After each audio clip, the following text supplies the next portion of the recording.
if we can move the needle so that in order to get financing for construction, you have to demonstrate some level of decarbonization, high performance, healthy homes, then we'll have really changed the entire system so that all the buildings, especially in parts of the country that aren't doing this so much, all the buildings are built to a really high standard and are climate resilient and better for the occupants.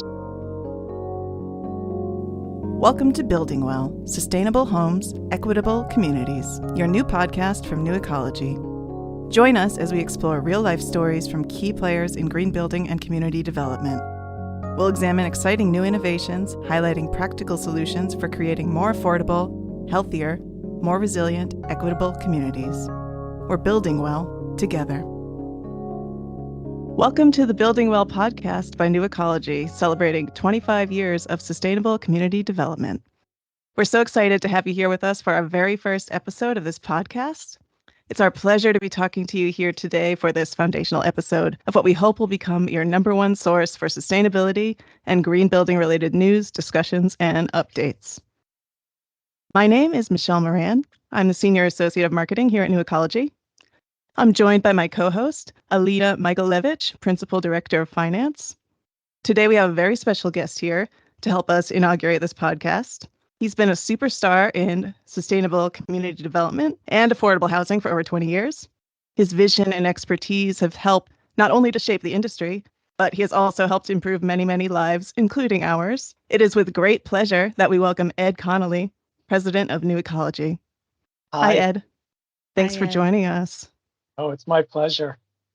All right. Ed, could you please introduce yourself and give us a little bit about your background as well as New Ecology? Sure. Yep, I've been the president of New Ecology for almost 20 years. Came here in 2004, and when we were just a small company, we were just less than 5 years old, and I came on, there was one other employee. So what I've tried to do in my career is take the principles of sustainability that a lot of folks talk about and try to actually implement them. And that's what I set out to do with New Ecology, to see how we could use the nonprofit to enhance the sustainable efforts in community development. So before that, I had started one of the nation's first green jobs companies back in 1997 in Providence, Rhode Island, working with a community development corporation, the South Providence Development Corp. We set up a subsidiary company called Cleanscape that did recycling and urban landscaping. And I ran that for about 7.5 years from startup till when I came over to New Ecology. Done lots of other stuff too. I was the recycling manager and acting director and deputy director for the State Solid Waste Authority in Rhode Island, expanding efforts to recycle materials. At the time, Rhode Island had the best recycling program statewide in the nation. I've also been a municipal official, an assistant town administrator, and before that I was an attorney practicing labor law, and I was a criminal prosecutor to start off my career. So it's been a lot of varied work, but always with the same kind of focus on implementation. Excellent. Thank you so much for telling us all about that. Such a varied and exciting career. Could you please tell us a little bit about New Ecology and the approach that New Ecology takes? Yeah, some of the stuff, the principles that I was talking about have kind of guided what we've done at New Ecology. When I first came on board, there was a very brief report on the costs and benefits of green affordable housing. It was just a few pages long. And the first task that I had to do coming on was to expand that report into a full-blown effort. And what's funny now looking back is that I think we had about 12 or 15 case studies from across the country of green affordable housing. And those were the properties that were adopting principles of sustainability that we could find and get any information on. And now New Ecology works on 250 or 300 projects at a time. So that's sort of an indication of how the world has changed in the past 20 years. But that effort on identifying what was working, what people were trying, in affordable housing and greening affordable housing really started New Ecology on the path that it's still on. I believe that report is still available on our website. So it's interesting. I've occasionally looked back on it to see what we got right and how much stuff has changed. Certainly none of the things we're doing now with Passive House, with real deep concern for health and resiliency were being practiced back then. It was all very aspirational. The concepts that we kind of planted back then in the early days, because of that report and because of relationship with community development corporations in Massachusetts through something we called the Green CDC Initiative, that was actually trying to work with community development corporations to figure out how to green their practices and their housing development. That set the path for us, and that's where we've been going ever since, trying to figure out how to do it better, how to do it more expansively, how to do it with an eye towards bringing benefits to the housing stock in multiple ways and making it more inexpensive and more durable and resilient for both the owners and the tenants that live there. In the past 15 or 20 years, we've worked on well over 200,000 units of housing. And if you think that 2 to 3 people are living in each of those units, at least, it's way more than 500,000 people that we've helped to have better housing. That's amazing. I have a follow-up question, actually. You were talking about the Green CDC initiative that kind of led into all this. How did you approach potential partners to grow the work? Because that's an incredible growth from 15 projects across the country to just New Ecology working on 250 a year. Can you talk about how we got there? How you led us to that level of increase? It's really incredible.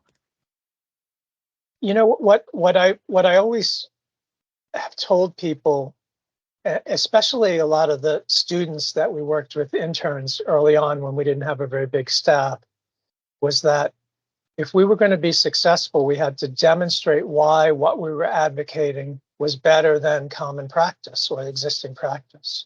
So that's the approach that we've taken when we started to say, if you air seal buildings and you better insulate them, you're going to be cutting down on the operating costs and improving the health and comfort of the occupants. People said, okay, show us, is that really true? And we were able to demonstrate, working with architects and contractors, that they could actually build this way without substantial cost or substantial disruption to the typical construction cycle. But then we could also demonstrate through the acquisition of data that these buildings actually performed way better than the code buildings or the existing buildings that were built. And that was benefiting both the owners, the property managers, and the tenants. So it's been basically building on each project. One of the big advantages that New Ecology has had with working on so many projects over so many years is that we're learning all the time about what's working and what's working better. And then we're literally passing along those learnings in real time. An architect may be working on a couple projects at a time, and maybe a few dozen projects over a career if you're the primary architect on a project, whereas we're working on hundreds. So we can take what we've learned today and put it in practice tomorrow, and whether that's a technique on how you build a better building, whether it's equipment, whether it's funding sources, whether it's just how practical this work can be. That's what I tried to build in terms of what I said before about building a process for actually implementing and then showing that this is better than what would otherwise happen. So you needed to not only have the skill set to understand what the outcome could be, but you had to have the ability to relate in multiple ways that it was better. And we did that through data acquisition, which we've done a lot of over the year. And we also did that through storytelling of why this was better. I think a big impact that we've had is that we've changed how folks went about the work in terms of designing buildings and planning projects. One thing that we've always been especially proud of is that we've worked with the same owners and developers multiple times over the years. And what's really cool to see is that you get a project, to move slightly to more advanced building techniques or better building techniques. But a lot of times that would be the starting point for the next project when you worked with the same team, and so on until now. I just found out yesterday that New Ecology is working on more than half the passive houses in Massachusetts. We have over 40 active projects right now that are building to this highest standard of building envelope and equipment procurement for heating and hot water. You can call it a lot of things, a little bit bootstrapping, a little bit just sequential, continuous quality improvement, right? But that's been the approach. Very cool. That's great. I have another follow-up, Michelle, if you don't mind. I'm curious, Ed, if you could talk a little bit about some of the work in the Mid-Atlantic as well, and maybe the data acquisition piece that you just mentioned also, some of those additional pieces. Yeah, I'll talk about the data first. It was clear to me early on that in order to prove the case that what we were talking about actually worked and was actually better, we needed to collect at least energy data on buildings. So early on, in 2010, 2011, I had been here 5 or 6 years, and we were just started ramping up this approach. We had the notion to, I think actually it was earlier than that. I think it was 2007 or 8, that we needed to collect building data on how the buildings were performing. I remember asking some of the interns from MIT when I first started to say, what defines a green building? How do you define whether something is actually built to a better standard and is environmentally superior?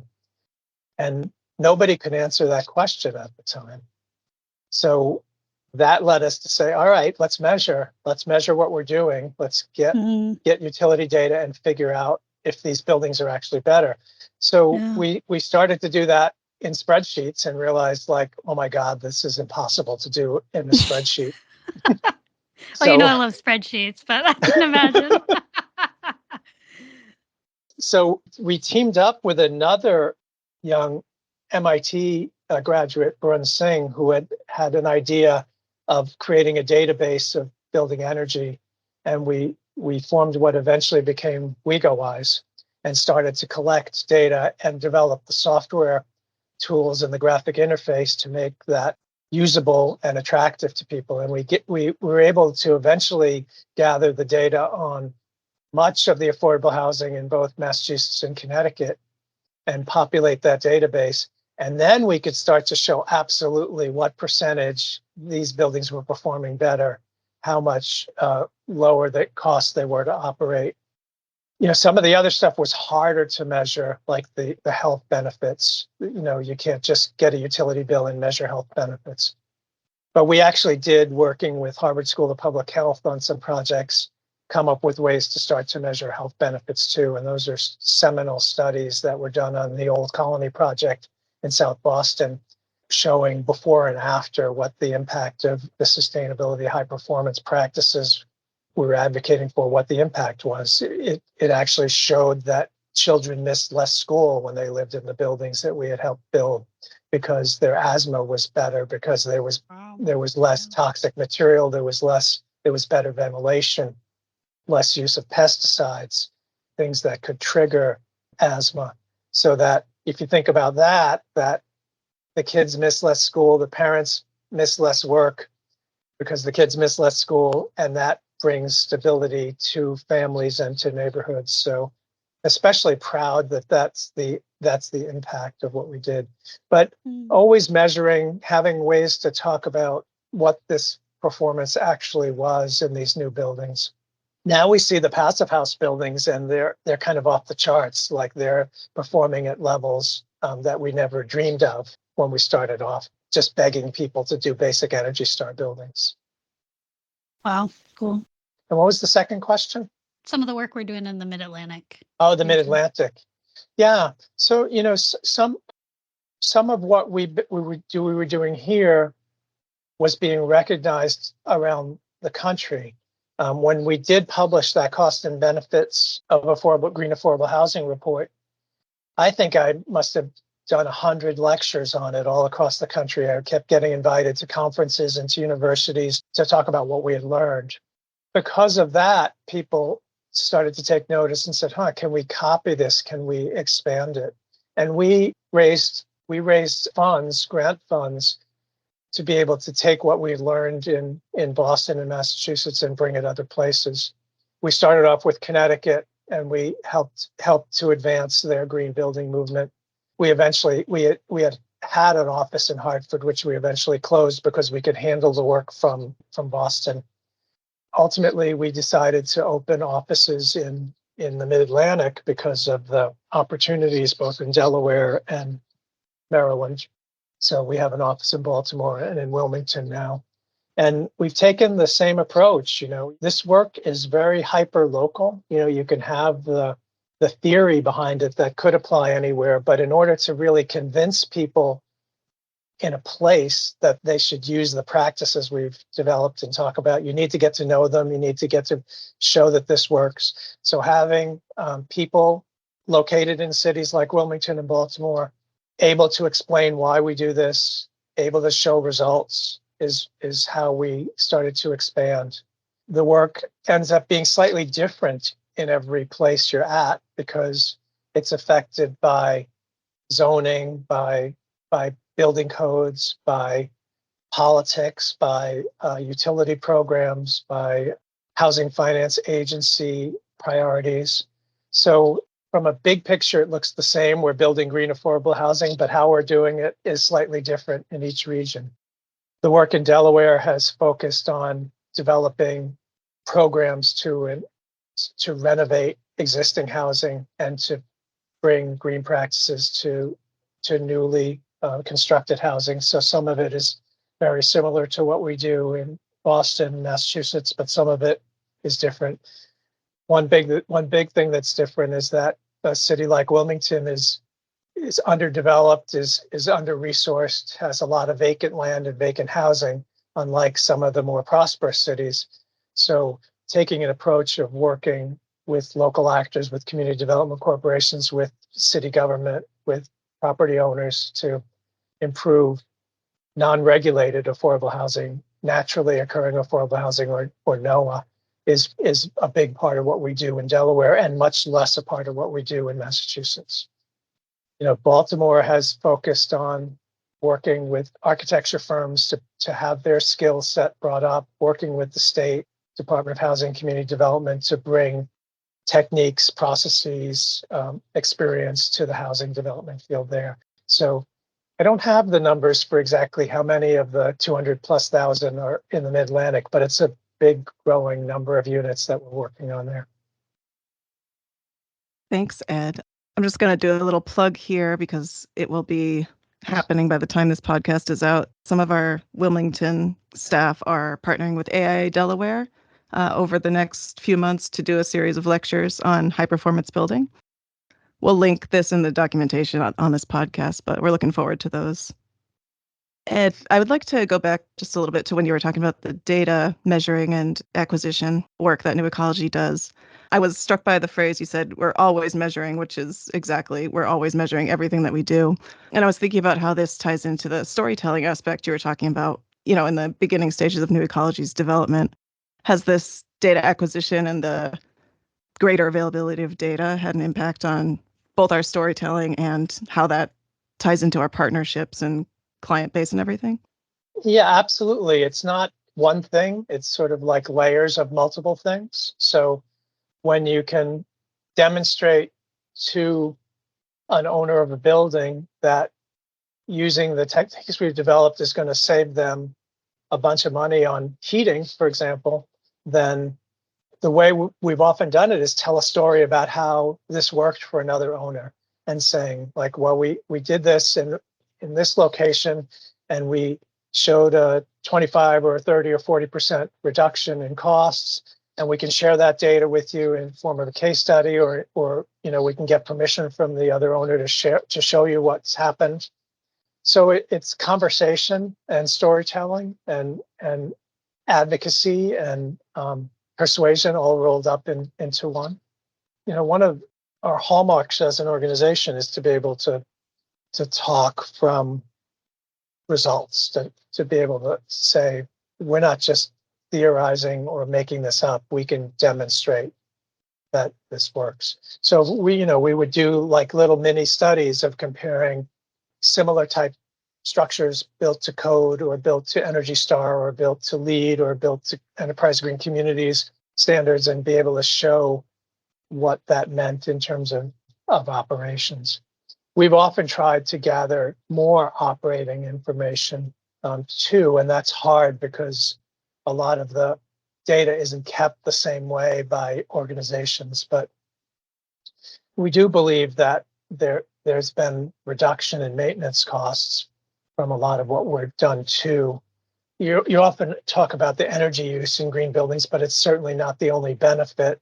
Moisture control, better managing water makes buildings last longer. They don't rot. You don't have water infiltration into walls or through windows that cause trouble in the end, right? So those are much harder to measure. So those tend to be more anecdotal, more stories about what worked and what didn't work. I also think there's another side to this, and it's demonstrating credibility. I think a lot of times why people don't embrace more sustainable practices is that they don't view the source of the information that they're getting as being really credible. And having data, having experience with a lot of owners, we say you can call this building owner in a different city if you want to talk to them. That just brings so much credibility to the work we're doing, that it is very real, that it is very practical, that it's not pie in the sky stuff. So important why the storytelling and the data is really integral and necessary. Excellent. Yeah, absolutely. I'm going to pivot just a little bit because you've talked a lot about, the evolution of new ecology, both how it's changed and how the industry has changed, and also things that have stayed the same because they work. How do you think that this evolution and this work ties into both New Ecology's mission, but also into your personal mission and your personal passions? Well, when you take over a young nonprofit like I did, the challenge is really deciding which paths you're going to go down and which you're not going to go down, right? Because you only have so many hours, you only have so many resources. You have to sort of prioritize what you're doing. So for me, that the personal path and the organization's path have been pretty closely tied for a long time. But I just keep coming back to it's making this stuff work. It's making it practical. It's saying that if we're going to really say this is going to create a better world by providing better buildings, better health, different opportunities for workers and contractors, you have to live it. You can't just theorize on it. You have to live it, and it has to be real practical. I agree. And I think you are the best example for everybody at New Ecology because that is how you are. You live your mission and New Ecology's mission every day, and you inspire everybody to do the same. I feel like I just wake up and figure out, like, what do I have to get done today to keep us going, right? It's certainly not been conscious that that's what's been happening. It's more just been, let's move the ball down the field a little bit today and a little bit the next day and a little bit the next day. And what I've often said is, like, as a leader of an organization like ours, my primary job is to keep us focused on that end goal and realizing that we're never going to get there like in a direct straight line, that we're going to wiggle around and go left and go right. And keeping us close to the path, as close to the path as possible, is what the leadership aspect of this job has been about. At the same time, you want to give staff and colleagues and partners opportunity to experiment and explore. So you don't want to limit what we're trying to do too much, but you want to keep us going down the direction that we're aiming for, which is to make all housing for all people top quality, healthy, resilient, climate adaptable now. So, yeah, so it's not like a sort of a grand plan in one respect, but in the day to day, it's not like that. It's just keeping us moving. I love the idea of pushing the ball down the field just a little bit more every day. I think the climate crisis can feel so massively overwhelming and so hard to address. Like it just feels like sometimes it's so large, so much bigger than us, but there is the opportunity to wake up every day and just get a little further and a little further and a little further and contribute in every piece that we can. And I think that is really inspiring to hear from you that like even early on, like the field had not come very far. There was a long way to go. And there's still a long way to go, but even in a longer way to go. And just keep at it, I think is what I'm hearing you say is like you just gotta keep going and continue to feel passionate, keep doing the work. Yeah, we see like in the world we live in now, these giant, rapid changes with things like smartphones and Facebook and all kinds of social media. And there's a tendency to think everything should be that way and everything should just change really quickly. And the break stuff mentality.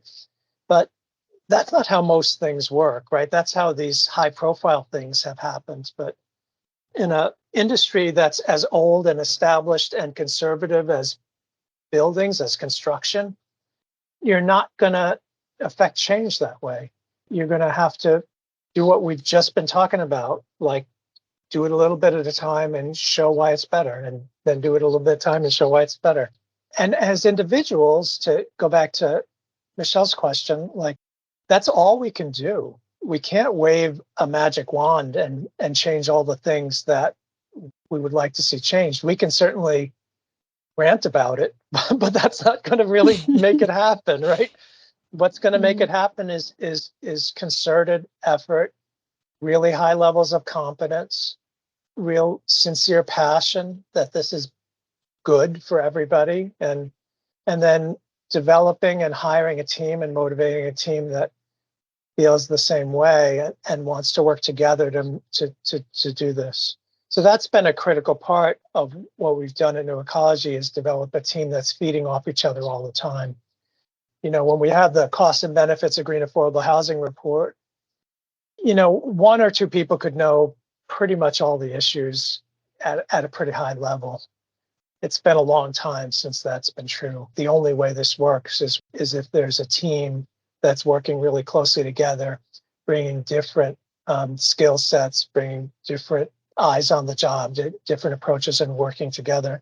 And I think that's one of the things I'm proudest of about New Ecology. Is I'm always so proud of the people as much as just what we've accomplished. That there's been a lot of people that have put their heart and soul into trying to move the ball down the field a little bit. And I think that's why we've become a well-respected organization, and why we're continuing to innovate and continuing to have a big influence way beyond, our 60-some staff size. Agreed. I've said before that the reason that I like marketing, particularly for New Ecology, is because I love bragging about everything that we do, whether it's benefits to the people that we work with or the tenants in the buildings we work with or our own staff. It's great.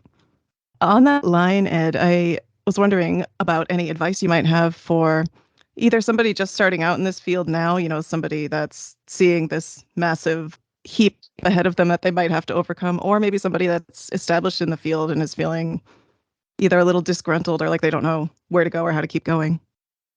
I have these conversations all the time with folks. People reach out to me to talk about how I've been able to do what I've done, but also how they can act on their dreams and see where they want to go. I think a lot of the stuff we've been talking about is key. To think incrementally, to think what you can do to just have today be better than yesterday. But oftentimes what I've told folks is that this field is still really new and developing. And there's a lot of different kinds of expertise that are needed to make it work. Looking at your own skill set and your own desires and your own experience and picking the pieces of that that are going to be useful to problem solving in this sustainable world is the way to really think about it. I mean, I have no training in architecture or engineering. Everything I've learned is through on-the-job training or through my own personal projects, building stuff, ripping stuff down, that kind of stuff. So you don't need to be credentialed in a way to do this work. You just need to be able to solve problems and have a skill set and figure out where in this whole big chain of things that need to happen, your skills would be useful. I think another way to say that is a lot of this work is as much about attitude, desire to keep learning, and passion than it is about particular skill sets. If you have no knowledge of any of the work we're doing, that's hard. But most people, especially that are mid-career people, have a lot of different experiences that could be really put to use in this kind of work. Definitely. When we look around at the staff of New Ecology, everybody has different skills, which is part of why we work so well together as a team. It's not one expert in everything, it's many experts in lots of things.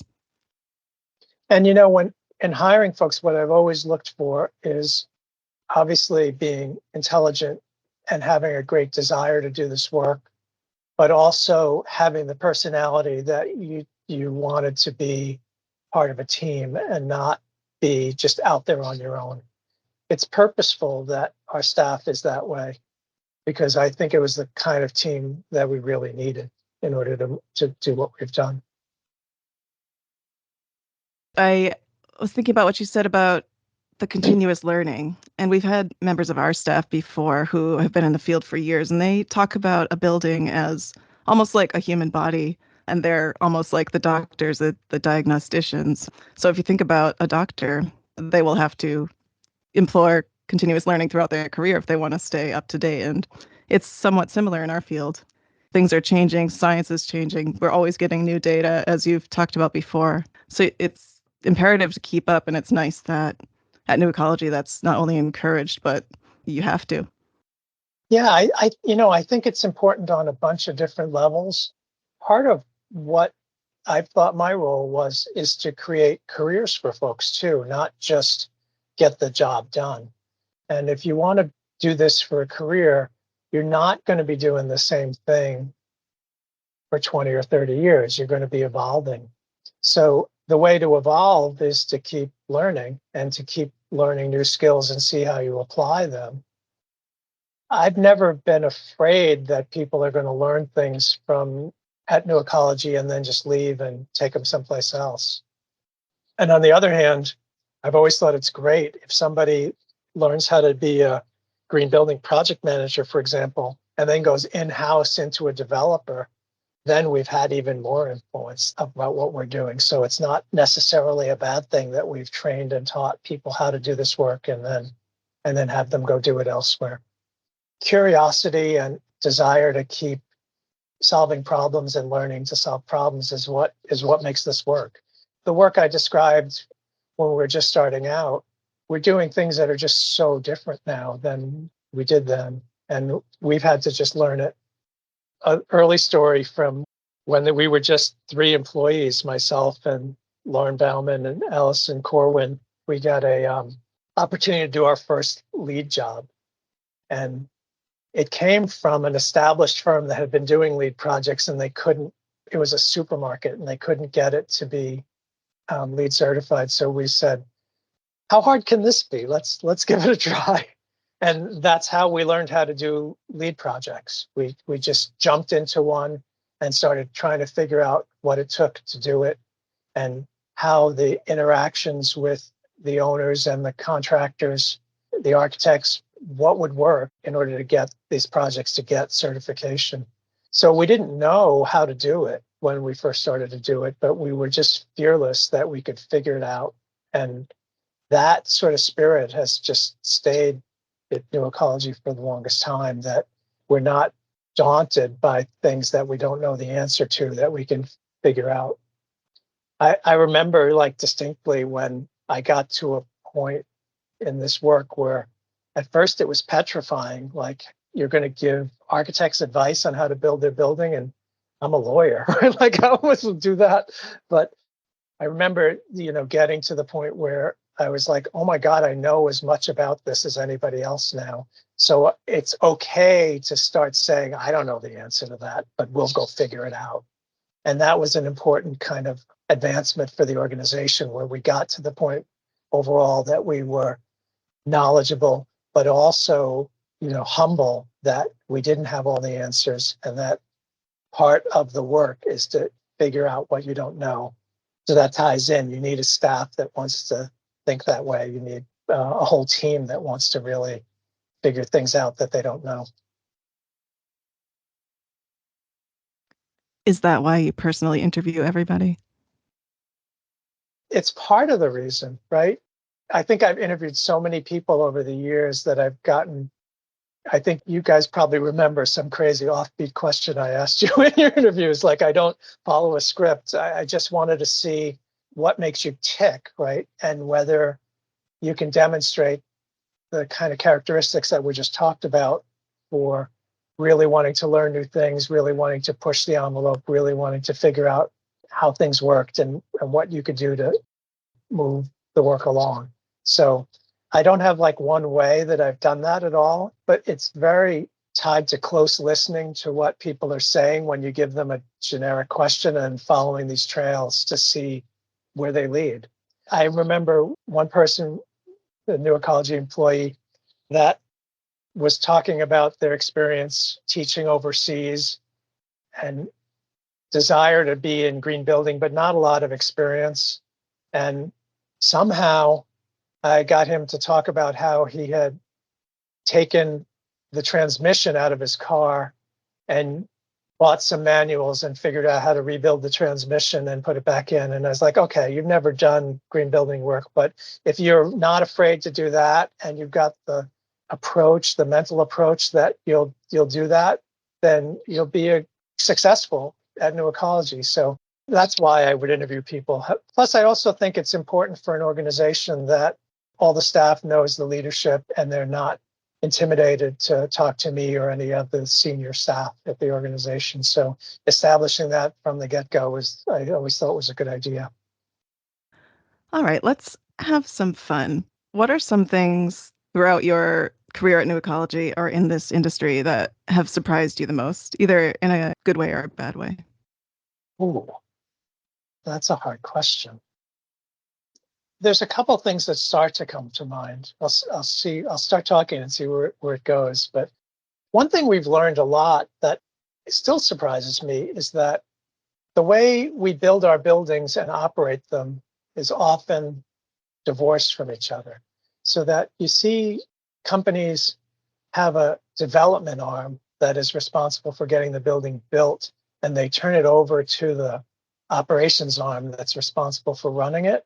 And the lack of communication in the early stages of when the building's getting designed and built has always astounded me, that the people that actually are going to live with this building and run it for 10 or 15 or 50 years aren't making the decisions on how the thing is built. So that's something that we've tried to bridge in when we do charrettes, and we start asking questions about how the building is going to be operated, so that those questions get surfaced, maybe on behalf of people we'll never even meet. But that one is always a surprise. How conservative the construction industry is another challenge, right? It's hard to build things, and people have approaches that have worked, and they don't want to veer from them because they know they can get it done for a budget and a timeline in the old way. This isn't anything new, but it's part of the landscape that you have to be ready to address that. So it's sort of surprising that innovation in this industry comes slowly. Another thing that surprised me is how many places in the country haven't embraced what we've done, especially in Massachusetts. It's really apparent now with all the federal money coming to regions through the IRA, through the Inflation Reduction Act, that a lot of what we take for granted in the places we work is just not true in a lot of other parts of the country, that there are incentives, resources, mandates to build better buildings. A lot of laissez-faire kind of stuff in other places, and not a lot of attention to using incentives and regulatory processes, building codes, zoning codes to move buildings to a higher threshold. There's always a real debate that happens about whether should you just build as many units as you can, or should you worry about whether they're super high performance buildings. And obviously we come out on the side that we should do both, that we should build as many units as we can, but make sure they're all high performance, because the prospect of not doing that is going to mean that they're not climate resilient, that they're costing tenants more, or stuff we talked about earlier, especially in the past half dozen years when climate has become more front and center. And the fact that a lot of places in the country are just not embracing what we've been talking about is still surprising. So it goes to sort of the threads of what we've been talking about, that you have to take the approach that you're given in each place you're working. And even though we would have a goal of New Ecology of where we wanted to get in terms of climate resilience, in terms of energy efficiency, in terms of reducing carbon, we're still at a place where we can't talk about that universally. We have to do it a little bit surreptitiously. That's a bit surprising. Definitely. Definitely a little surprising. This might be a little bit of a tangent, but we've mentioned this phrase climate resilience or resiliency a bunch of times. Could you just define that for some people who might not be as well familiar with it as we are? Sure. We're really trying to do two things with the work we're doing. Is one, recognizing that our weather patterns are changing, and that's affecting the life cycle of buildings. So making sure that we're not building buildings that are likely to flood because of historical flood patterns, or more likely anticipated flood patterns, is one way that we're addressing resiliency. We did a really big study for the state of Delaware where we mapped their whole affordable housing portfolio and tried to assess the resiliency of it, how resilient the buildings were to climate change.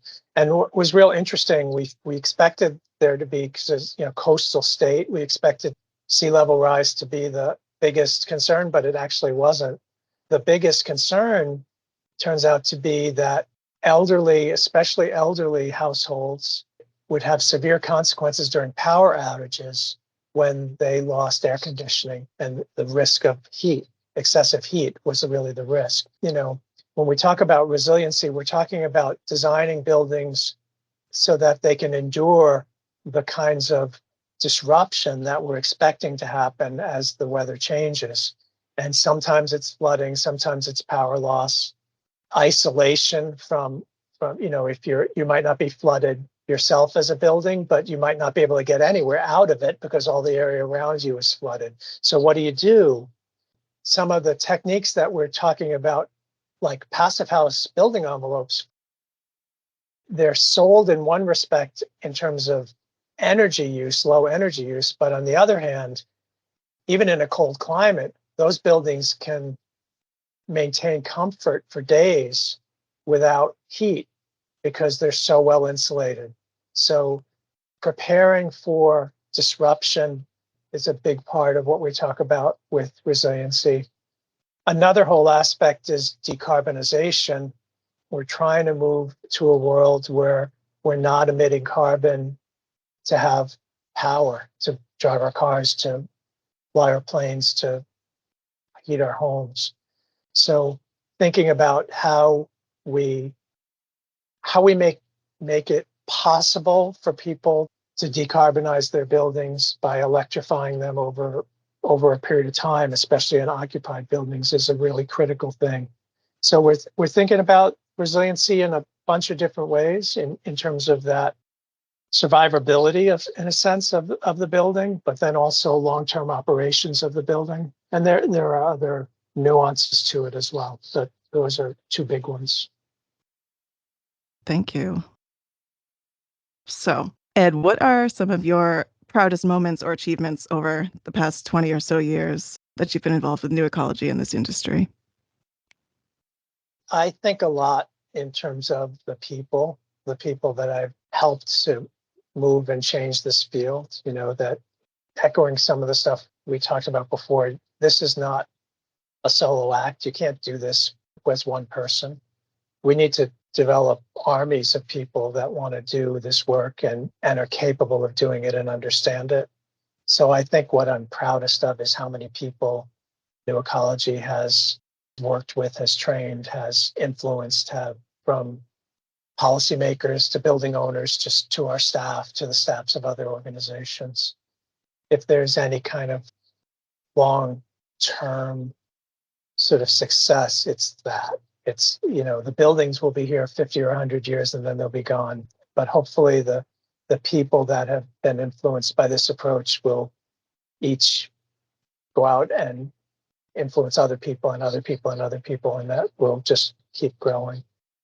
On a more like kind of mundane note, very proud that our organization has this combination of, we're not a grant funded organization completely that's reliant, that's just doing whatever you need to do to get those grant funds, that we've developed a business, and so that we're running a nonprofit business that provides really valuable services to folks, to clients, but also then has the ability to raise grant funds for things that are not market ready yet, that people don't want to pay for yet, so that we can experiment and continue to innovate in the field. And I think that's been a really key part of what's made New Ecology successful. Going back to some of the stuff we talked about earlier, being a business and saying like, yes, you're going to pay us for our advice on this, and it's going to be money well spent. You're going to value how we're influencing your projects, makes the whole system work in a way, right? Because if we were just advocates and saying, you should do this, you should do that, it wouldn't have the impact among all these projects that it has. I think we touched on a lot of the other stuff as we talked, that I have a lot of pride in what I've done and what the organization has done, that we've been able to be both practical and mission-based and actually get a lot of buildings improved. As people have reached out to me since I announced my retirement, it's really touching how many people have been influenced by this approach, that are saying, you've really helped to change the field here because of that approach, because of that practical side and that willingness to share what you've learned, and humility about how you're doing it. So that's what I'm proud of. What are the next things that you're excited about for New Ecology?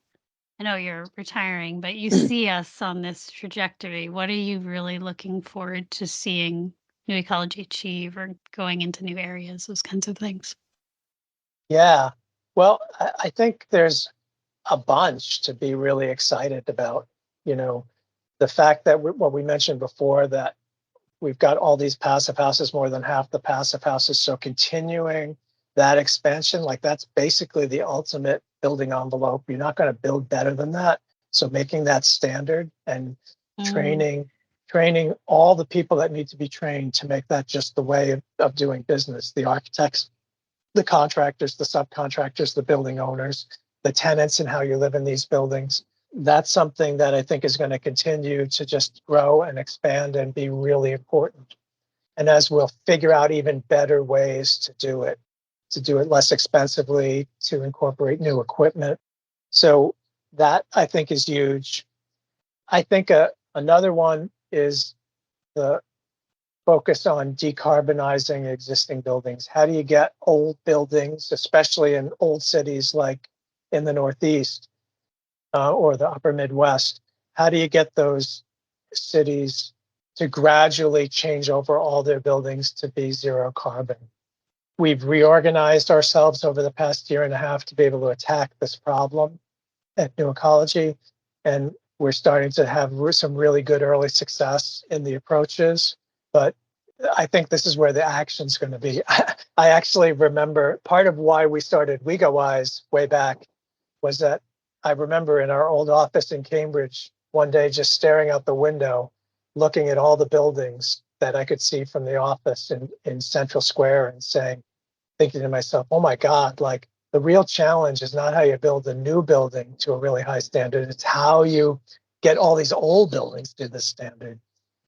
It's taken us like 20 years to get to a point where we're actually now starting to do that at scale.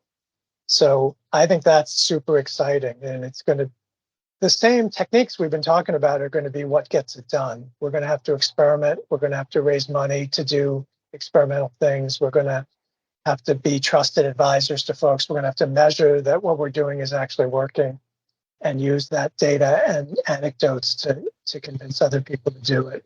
But I think we're really well poised to do it and to figure out the new techniques and new equipment. I think one of our hallmarks as an organization has been we're not afraid to tell building owners not to do something that they might have read about or heard about or be advised about. So figuring out which equipment, especially in this case, is the way to go, and not advising people to just do things because that's what the current buzz is going to be critical to that. The third one I think of is the increased attention on naturally occurring affordable housing. A lot of our work has been in the subsidized affordable housing world where there's significant money being put to either the building or the renovation of projects. If we look around, most people that are low income don't live in that housing. They live in privately owned housing that's not directly subsidized. How do we take all of the techniques and apply the goals that we've been talking about for climate resilience, for health, for improved durability to this segment of the market? And it's especially challenging because it's unorganized, it's just disparately owned, it's not heavily regulated. So figuring out that challenge, I think, is going to be a big part of what New Ecology does in the next few years. And then, what's the next level of innovation that we want to really push? There's a whole bunch of different options. One is that we may need to be training construction managers for these small jobs on especially the naturally occurring affordable housing, because the key to getting those done is having a good construction manager that's on site and making sure the work is done well. So training those kinds of actors in the field, but also training MBE firms to get a bigger part of this work, individuals who want to come into the field as apprentices or in new ways, making the work feel exciting and vibrant and that you can make a career at it is going to be, I think, a key part of what we do going forward. And then finally, the innovation in the financing that hopefully comes through the federal IRA funding, the Greenhouse Gas Reduction Fund, and the other funds that are coming out. Because if we can move the needle so that in order to get financing for construction, you have to demonstrate some level of decarbonization, high performance, healthy homes, then we'll have really changed the entire system so that all the buildings, especially in parts of the country that aren't doing this so much, all the buildings are built to a really high standard and are climate resilient and better for the occupants. So I think that's where we're going now. With new leadership, there'll be new ideas and new approaches as well. So that's exciting because we need to keep innovating because we're not done here with changing the whole housing stock. Keep pushing the ball down the field a little at a time. Mm-hmm. Yeah. Yeah. And then, after 20 years, you can say, wow, look back how far that ball was. Yeah. What advice would you give to someone who's interested in the field, maybe working in something adjacent, like as an architect or construction manager or even an operations person or someone who's just graduating? Like, what types of advice would you give someone who's interested in getting into this field? I keep coming back to the fact that a lot of the work is problem solving. So figuring out how, how your experience, whether it's academic or experience or work experience from related fields, helps you solve problems. It just goes back to touching on a lot of the stuff we've already talked about, demonstrating some passion for this, demonstrating a commitment to learning and figure stuff out, but then using different skill sets to be moving in. We have a bunch of ex-architects at New Ecology, and it's real interesting when you get to is maybe that should have been in one of the things I was most surprised about is how much architecture school generally didn't emphasize building performance. It tended to emphasize more the aesthetic aspects of the building, the community, relationship of the building to the community, the artistic aspects of it, the design. But so many architects have told me over the years that they never learned anything about building performance. Yet a lot of the folks that are at New Ecology now realize that just doing the traditional way of designing buildings wasn't going to do it for them. They wanted to do more, and that's how they ended up transitioning to this work. There are some folks that may need to go back to school for some training, but it doesn't need to be a complete master's program. It's not one thing, it's different for every person, but it all just comes down to what this field needs is persuasion and problem solving, demonstrating that you can do things different, that it'll work, and that you can explain to people what you're doing. So that's not a degree, right? You don't get a degree in that. Right. Or you don't have a job that's your job title, right? So everybody that's good at what they do does that all the time. And so drawing that out from past experience, I think, is the key. Mm-hmm. That's great. Ed, would you like to close out this first podcast with any final thoughts? Oh, boy. One thing I want to just say is how grateful I am for being given the opportunity to lead this organization and to grow it over the years, and to what an awesome experience it's been to work with so many cool people all across the country, all across the field, in our organization, outside of organization. I really feel blessed that I've been able to get myself into this situation and take advantage of it and make something of it. So I'm very, very grateful for that. It's odd for me to be leaving at a time where all the work for the last 20 years is finally getting to the place where it's ready to take off really quickly. So I've thought a lot about that. There's an oddness to it, but there's also like a satisfaction that there's been enough people that have been indoctrinated that they can take it to the next level, And, what you worry about, too, is getting stale or not, having said what you have to say. It's good to have other voices, So I think I'm excited that there'll be new voices at New Ecology, and I'm really excited to see what happens in the next several years as we move on to new things. But I think we're, as an organization, in a really good place. As I said before, it's taken so many people to do this work. I'm not walking out the door with all the skills in my backpack. They're spread deeply throughout the whole organization. So that's exciting to see that.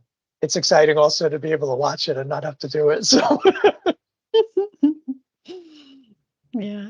Thank you for joining the podcast, but also just for all your work over the years and leading the organization. We've clearly come such a long way. So it's great that we get to connect with you as we launch this podcast. And yeah, and I'll be listening. So great, we have at least one listener.